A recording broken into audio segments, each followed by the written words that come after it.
Hi అండి. పల్లీ chutney recipe. దీనికోసం కడాయిలో కొంచెం ఆయిల్ యాడ్ చేసుకొని, ఆయిల్ హీట్ అయిన తర్వాత మిడిల్కి కట్ చేసుకున్న మిర్చి యాడ్ చేసుకోవాలి. దానిలో హాఫ్ కప్ పల్లీలు యాడ్ చేసుకున్నానండి. రెండింటిని కలిపి ఫ్రై చేసుకోవాలి.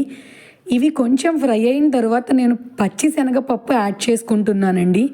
ఒక పావు కప్పు పచ్చి శనగపప్పు అయితే సరిపోతుంది. పుట్నాల కన్నా పచ్చిశనగపప్పు యాడ్ చేసుకుంటే టేస్ట్ చాలా బాగుంటుందండి.